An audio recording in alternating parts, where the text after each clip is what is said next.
in the movies Hinatay, Santa Niña, which gave him his ASEAN International Best Actor Award, Noy, J, Masahista, Feng Shui 2, and Biyaheng Lupa. He is now the king of primetime TV, being the director and actor of the TV series Ang Provinciano and Batang Quiapo, which gave opportunities for senior actors to be casted. Iconic, Coco Martin.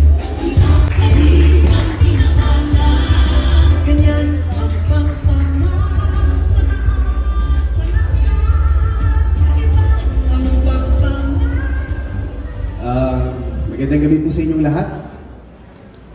Grabe. Napakalaki po pala ng okasyon na ito at napakabigat po pala ng award na ito. Maraming salamat po sa lahat ng mga dumalo ngayong gabi. Kasi po, hindi ko inakakala na makakatungtong po ako sa entablado ito dahil nung araw po naaalala ko, kasama ko lang ang lola ko na nanonood po ng mga pelikulang Tagalog dahil sobra po siya tagahanga ni FPJ at Inora Honor. Kaya bata pa na po ako, namulat na po ako sa lahat halos ng mga magagandang pelikula ng mga Pilipino. Noong mga panahon po nila Lino Broca, nila Ismael Bernal, nila Celso Ad Castillo, at marami pa pong ibang mga mahuhusay na mga direktor. Noong araw, wala sa pag-iisip ko na mapapasok ko ang trabaho ito. Hanggang dumating sa akin yung pagkakataon na nakita ko, may mga nakakita sa akin, at napasok ako sa pag-extra, hanggang sa napansin na po ako, may nakakita po sa akin sa isang indie films. Hanggang, yun po, dumaloy yung takbo ng aking career sa trabaho ito. Kaya ako po kinukwento ito dahil hindi ko po lubos maisip na darating ako sa pagkakataong ito na magbibigyan ako ng parangal sa napakabata akong edad ng iconic movie actor. Kasi para sa akin po nung araw, nung nagsisimula ako, hindi ko kasi naisip na magiging artista ako. Ang tingin ko lang dati, racket eh.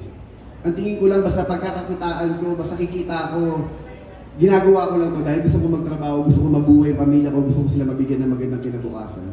Hanggang dumating na sa akin yung point na dahan-dahan sa trabaho ginagawa ko ng mga indie films na nung pinasok ko yung mundo ng indie films, nung mga sinisimulan ko yung mga pelikula ko, talagang mga medyo mature role ang mga ginagampanan ko. Kadalasan ang mga ginagawa ko, mga gay film, iba't iba. Kasi ang tingin ko sa ginagawa ko noon, hindi na racket. Ang tingin ko noon, ginagawa ko yung mga pelikula noon dahil naniniwala ako doon sa proyekto, doon sa kwento at sa direktor na katrabaho ko at sa mga artista. Hanggat na-experience ko po yung paglaban sa iba't ibang bansa para po ilaban yung mga pelikula natin. Hanggang dumating na po yung pagkakataon na napansin ako ng television, ng ABS-CBN, ganoon na rin po ang GMA at ng Channel 5. Napakahaba po ng history ng tinahak ko bago po ako umabot sa entablado ito. Kaya nais ko po sanang gamitin ang pagkakataong ito na pasalamatan ang lahat po ng mga taong tumulong sa akin noon, ang lahat ng mga directors, lahat ng mga managers, lahat ng mga co-actors ko, lahat ng mga producers, at lahat po ng mga TV stations na mga naniwala at nagbigay sa akin ng oportunidad na makapagbigay po ng hanap buhay. Ito pong tropeyong to, inaalay ko po ito sa aking lola at sa aking buong pamilya. Dahil hanggat ngayon po, nagtatrabaho po ako para po sa kanila at para mapaglingkuran po ang lahat ng mga Pilipino na makapagbigay po ng gabi-gabi ng inspirasyon at kaligayahan sa kanilang mga tahanan. Kaya maraming salamat po, Pamas, sa karangalang ipinagkaloob niyo sa akin at sa lahat po ng mga tao nagtiwala po sa akin. Thank you so much po and God bless you.